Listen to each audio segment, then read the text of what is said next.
మనం డైరెక్ట్గా స్టాక్స్ కొనడం కంటే మ్యూచువల్ ఫండ్స్లో ఇన్వెస్ట్ చేయడం చాలా ఈజీ. ఆఫ్ కోర్స్ మ్యూచువల్ ఫండ్స్లో ఇన్వెస్ట్ చేసే ముందు కూడా కొన్ని పాయింట్స్ చూసుకోవాలి. కానీ డైరెక్ట్గా స్టాక్స్ కొనాలి అంటే మీకు కంపెనీస్ని డీప్గా అర్థం చేసుకునే ఒక స్కిల్ ఉండాలి. ఆ స్కిల్ మార్కెట్లో ఎక్స్పీరియన్స్తో కానీ ఆర్ మీకు ఫైనాన్స్లో ఎడ్యుకేషన్తో కానీ వస్తుంది.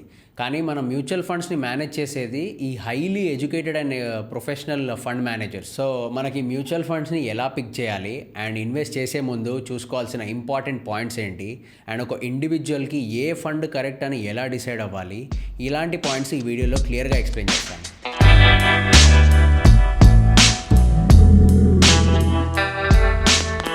అందరికీ నమస్తే. ట్రేడింగ్ ఇన్ తెలుగు ఛానల్కి వచ్చినందుకు థ్యాంక్ యూ. నా పేరు మనీ. సో ఈరోజు మన topic how to pick mutual funds. Mutual ఫండ్స్ని ఎలా పిక్ చేయాలి అండ్ ఇన్వెస్ట్ చేసే ముందు చూసుకోవాల్సిన ఇంపార్టెంట్ పాయింట్స్ ఏంటి. First point is always start with your goals. మీకు మీ గోల్స్ ఏంటో క్లియర్గా తెలిసి ఉండాలి. అంటే మీరు ఎందుకు ఇన్వెస్ట్ చేస్తున్నారు అనేది మీకు క్లియర్ కట్ ఐడియా ఉండాలి. మీరు లాంగ్ టర్మ్ అప్రిషియేషన్ కోసం ఇన్వెస్ట్ చేస్తున్నారా, ఆర్ మీ పిల్లల ఎడ్యుకేషన్ కోసం ఇన్వెస్ట్ చేస్తున్నారా, ఆర్ మీ రిటైర్మెంట్ కోసం ఇన్వెస్ట్ చేస్తున్నారా అనేది మీకు క్లియర్గా ఐడియా ఉండాలి. ఇది ఎందుకు ఇంపార్టెంట్ అంటే మీరు ఇన్వెస్ట్ చేసే రీజన్ని బట్టి మీరు ఫండ్ మారుతూ ఉంటుంది. సో మన పర్పస్ ఆర్ మన రీజన్ క్లియర్గా ఉంటే మనం ఫండ్ని ఈజీగా చూస్ చేసుకోవచ్చు. అండ్ ఆల్సో మన ఇండియన్ మ్యూచువల్ ఫండ్స్లో 1500 పైగా మ్యూచువల్ ఫండ్స్ ఉంటాయి. అండ్ మీరు దాంట్లో మ్యూచువల్ ఫండ్ని చూస్ చేసుకోవడం మీకు గోల్ లేకపోతే చాలా కష్టమైపోతుంది. సో గోల్ అంటూ ఉంటే మీకు ఇన్వెస్ట్ చేయడం ఈజీ అవుతుంది. Second point, you should know your risk tolerance. Risk tolerance అంటే మీరు ఎంత రిస్క్ తీసుకోగలుగుతారు ఆర్ మీరు ఎంత రిస్క్తో మీరు ఓకే ఉంటారు అనేదే రిస్క్ టాలరెన్స్. మీ ఇన్వెస్ట్మెంట్స్లో ఎక్స్ట్రీమ్ అప్స్ అండ్ డౌన్స్ ఉంటే మీకు ఓకేనా? లెట్స్ సే మీరు ఒక స్మాల్ క్యాప్ ఫండ్లో ఇన్వెస్ట్ చేశారు. స్మాల్ క్యాప్ ఫండ్స్ అంటే జనరలీ చాలా వోలటైల్ ఉంటాయి, అంటే ఎక్స్ట్రీమ్ అప్ అండ్ డౌన్స్ ఉంటాయి. సో అలాంటి ఫండ్లో మీరు ఇన్వెస్ట్ చేసినప్పుడు మీ క్యాపిటల్ 30% పడిపోవడం ఆర్ 20% పడిపోవడం అనేది చాలా కామన్. మీరు అట్లాంటి ఎక్స్ట్రీమ్ అప్స్ అండ్ డౌన్స్తో కంఫర్టబుల్గా ఉంటారా లేదా అనేది మీకు తెలిసి ఉండాలి. ఎప్పుడైనా మీ పర్సనాలిటీని బట్టి ఫండ్ని ఎంచుకోవాలి. మీరు ఒక కన్జర్వేటివ్ టైప్, అంటే మీరు ఎక్కువ రిస్క్ నేను తట్టుకోలేను అని అనుకున్నప్పుడు మీరు దాని ప్రకారంగా ఫండ్స్ ఎంచుకోవాలి. ఇప్పుడు కన్జర్వేటివ్గా ఉండాలంటే జనరలీ లార్జ్ క్యాప్ ఫండ్స్ ఎంచుకుంటారు, ఆర్ ఇంకా కన్జర్వేటివ్గా ఉండాలి అంటే డెట్ ఫండ్స్కి వెళ్తారు. So you should always choose a fund which fits your risk tolerance levels.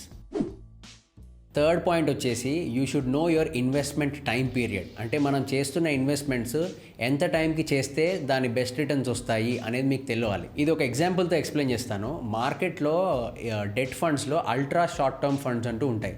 Generally ఈ అల్ట్రా షార్ట్ టర్మ్స్లో మీరు 2 to 3 మంత్స్కి ఇన్వెస్ట్ చేస్తారు. కానీ మీరు తెలియకుండా లెట్సే మీరు అల్ట్రా షార్ట్ టర్మ్ ఫండ్స్లో డబ్బులు పెట్టి 1 year 2 years కానీ ఉన్నారనుకోండి, మీకు రిటర్న్స్ పెద్దగా రావు. సో మీ ఇన్వెస్ట్మెంట్ టైం పీరియడ్ని బట్టి మీరు ఫండ్ని ఎంచుకోవాలి. ఎప్పుడైనా మీరు లాంగ్ టర్మ్కి ఇన్వెస్ట్ చేస్తున్నారు అంటే ఈక్విటీ ఫండ్స్కి వెళ్ళడం బెటర్. కానీ నేను అదే షార్ట్ టర్మ్కి ఇన్వెస్ట్ చేస్తున్నాను ఆర్ నా ఫండ్స్ నాకు ఎప్పటికప్పుడు అవైలబుల్ ఉండాలి అని అనుకుంటే మీరు లిక్విడ్ ఫండ్స్ లాంటివి ఉంటాయి, వాటిల్లో ఇన్వెస్ట్ చేయొచ్చు. అండ్ జనరలీ ఈక్విటీ ఫండ్స్లో బెస్ట్ రిటర్న్స్ ఎప్పుడైనా కానీ 7+ yearsకి వస్తాయి.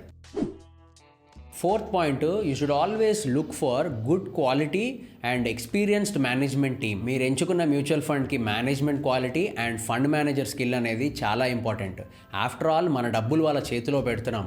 సో వాళ్ళ రెప్యుటేషన్ ఏంటి, వాళ్ళ ఎక్స్పీరియన్స్ ఏంటి అనేది మనకు క్లియర్గా తెలుసుకోవడం ఇంపార్టెంట్. ఏదైనా ఫండ్ హౌస్కి అంటే అసెట్ మేనేజ్మెంట్ కంపెనీకి లాంగ్ టర్మ్లో ఏదైనా బ్యాడ్ హిస్టరీ ఉంటే అలాంటి ఫండ్స్ని అవాయిడ్ చేయండి. అండ్ ఏదైనా మ్యూచువల్ ఫండ్ మిమ్మల్ని ఇయర్లీ 30% ఇస్తాము 20% ఇస్తాము అని అట్రాక్ట్ చేసే ఫండ్స్ని దూరం పెట్టండి. మీ మ్యూచువల్ ఫండ్ మేనేజ్మెంట్కి ఉండాల్సింది ఒక మంచి క్వాలిటీ అండ్ ఒక డిసిప్లిన్డ్ టీమ్. మార్కెట్లో ఇన్వెస్ట్మెంట్కి డిసిప్లిన్ అనేది చాలా ఇంపార్టెంట్. ప్రతి మ్యూచువల్ ఫండ్కి ఒక ప్రిన్సిపల్ అంటూ ఉంటుంది అండ్ అదొక ప్రూవెన్ మెథడ్. వాళ్ళకి ఆ ప్రూవెన్ మెథడ్ని ఏ మార్కెట్ కండిషన్లో అయినా ఫాలో అవ్వగలగాలి. అప్పుడే లాంగ్ టర్మ్లో రిటర్న్స్ వస్తాయి. Fifth point, you should diversify your assets. మనం చేయాలనుకున్న ఇన్వెస్ట్మెంట్స్ ఎప్పుడు కూడా ఒకే కేటగిరీలో పెట్టకూడదు. జనరలీ రిస్క్ని కరెక్ట్గా మేనేజ్ చేయడానికి 2 or 3 కేటగిరీస్లో పెడతారు. అలాగే మ్యూచువల్ ఫండ్కి వస్తే ఈక్విటీ స్కీమ్స్ అండ్ డెట్ స్కీమ్స్లో డిస్ట్రిబ్యూట్ చేస్తారు. మరి ఈక్విటీ స్కీమ్లో ఎంత పెట్టాలి, డెట్లో ఎంత పెట్టాలనే క్వశ్చన్ నార్మల్గా అందరికీ వస్తుంది. దీనికి ఒక సింపుల్ రూల్ ఉంది. ఆ సింపుల్ రూల్ ఏంటంటే మీరు మీ ఏజ్ని 100తో సబ్ట్రాక్ట్ చేస్తే వచ్చే పర్సంటేజ్ ఈక్విటీలో పెట్టాలి. ఫర్ ఎగ్జాంపుల్ మీ ఏజ్ 35 అనుకోండి, 100 మైనస్ 35 is 65. సో మీ 65% ఆఫ్ ద యాసెట్స్ ఈక్విటీ స్కీమ్స్లో పెట్టాలి అండ్ మిగతా 35% డెట్ స్కీమ్స్లో పెట్టాలి. ఇలా ఎందుకు చేయాలంటే మీ ఏజ్ ఎంత తక్కువ ఉంటే మీ దగ్గర అంత ఎక్కువ టైం ఉన్నట్టు. సో మీరు ఈక్విటీ మార్కెట్లో చేసే ఇన్వెస్ట్మెంట్స్కి టైం ఇస్తే ఆ ఇన్వెస్ట్మెంట్స్ చాలా మంచి రిటర్న్స్ ఇస్తాయి. సో అలాగా మీరు ఎంత ఏజ్ తక్కువ ఉంటే అంత ఈక్విటీలో ఎక్కువ పెడతారు అండ్ మీ ఏజ్ పెరిగినా కొద్దీ రిస్క్ని తగ్గిస్తూ ఈక్విటీలో ఇన్వెస్ట్మెంట్స్ తగ్గించుకొని డెట్లో ఎక్కువ చేసుకుంటారు. అండ్ ఆఫ్ కోర్స్ ఇలానే చేయాలని అనట్లేదు. మార్కెట్లో ఎక్కువ ఐడియా ఉన్న వాళ్ళు, వాళ్ళ రిస్క్ని వాళ్ళు కరెక్ట్గా మేనేజ్ చేసుకోగలుగుతారు అని అనుకునే వాళ్ళు వేరేలాగా చేసుకుంటూ ఉంటారు. కానీ బిగినర్స్కి జనరలీ ఈ రూల్ చాలా పనిచేస్తుంది అండ్ ఇట్స్ వెరీ సింపుల్. ఇక్కడ డైవర్సిఫికేషన్లో 2 ఇంపార్టెంట్ పాయింట్స్. ఫస్ట్ పాయింట్ వచ్చేసి మీరు మీ ఇన్వెస్ట్మెంట్స్ని ఎప్పుడు కూడా ఒకే సెక్టర్లో హెవీగా ఇన్వెస్ట్ చేయకూడదు.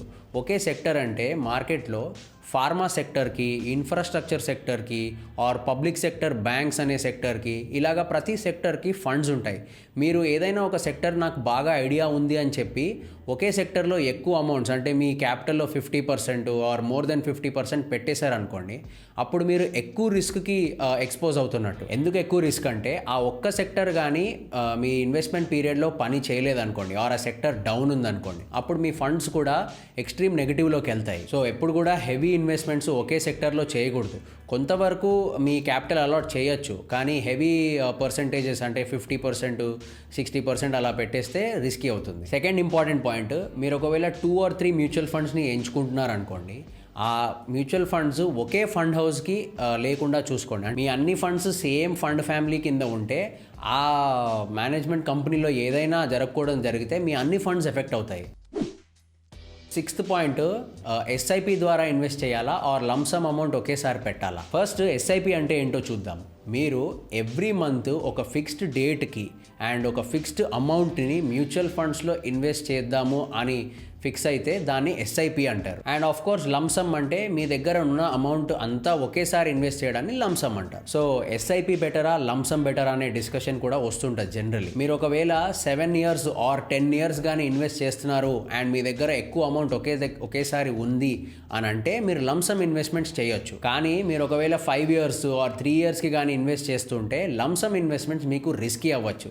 ఎందుకంటే మీరు లంసంలో ఇన్వెస్ట్ చేస్తున్నప్పుడు మార్కెట్ ఎక్స్ట్రీమ్లీ హైలో ఉందనుకోండి అండ్ మీరు ఇన్వెస్ట్ చేశాక మార్కెట్ పడిపోతే మీ ఫండ్స్ కూడా పడిపోతాయి అండ్ ఈ 3 to 5 yearsలో మీ ఫండ్స్ రికవర్ కూడా కాకపోవచ్చు. అందుకే లంసమ్ ఇన్వెస్ట్మెంట్స్ లెస్ దెన్ 5 yearsకి చాలా రిస్కీ. ఎస్ఐపిలో ఈ ప్రాబ్లం ఉండదు, ఎందుకంటే ఎస్ఐపిలో ఎవ్రీ మంత్ మీరు కొనుక్కుంటూ ఉంటారు. సో మార్కెట్ ఒక మంత్ పెరిగింది, ఇంకో మంత్ తగ్గింది అనుకోండి, ఈ పెరిగిన ప్రైస్ తగ్గిన ప్రైస్ రెండిట్లో మనం కొనుక్కుంటాము అండ్ మన కాస్ట్ యావరేజ్ అవుతుంది. సో ఫర్ ఎగ్జాంపుల్ మీరు ఎస్ఐపి అమౌంట్ 5,000 రూపీస్ అనుకోండి అండ్ మీరు ఇన్వెస్ట్ చేసే మ్యూచువల్ ఫండ్లో ఈ మంత్ ఎన్ఏవి 100 ఉందనుకోండి.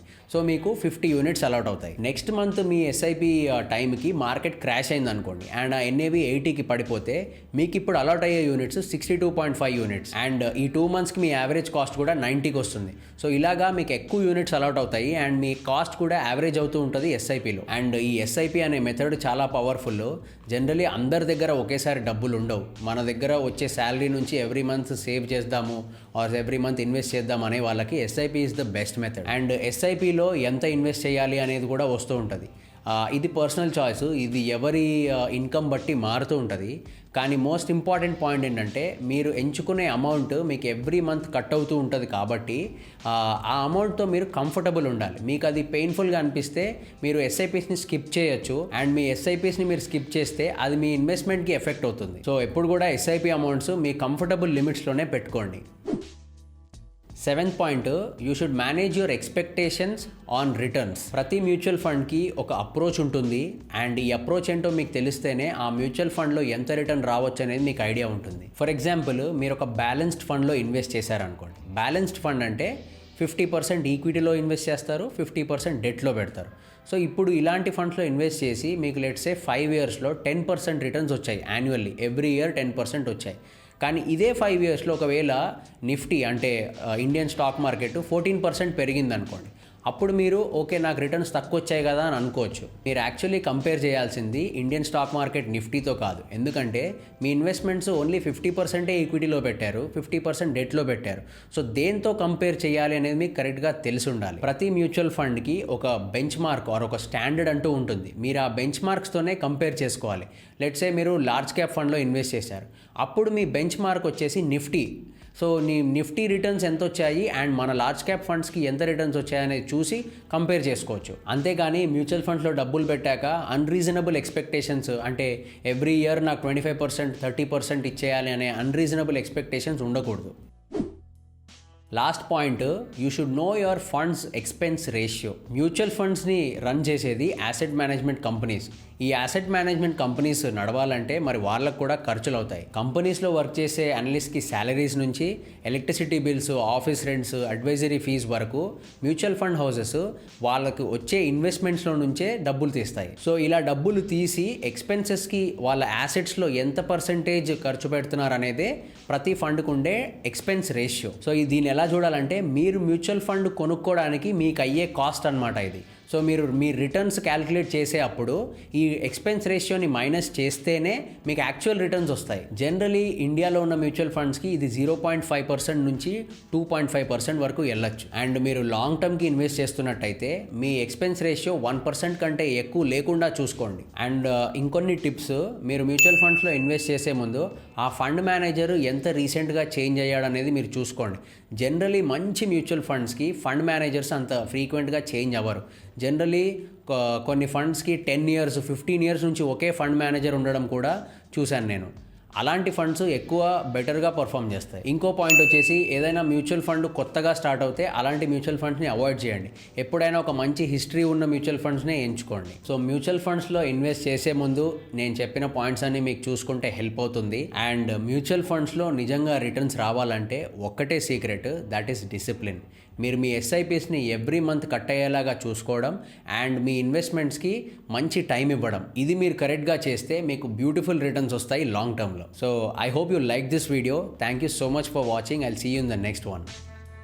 ఈ వీడియో మీకు నచ్చితే లైక్ చేయండి, ఏదైనా క్వశ్చన్ ఉంటే కింద కమెంట్ చేయండి, and stock market related topics మీద వీడియోస్ కోసం సబ్స్క్రైబ్ చేసుకోండి.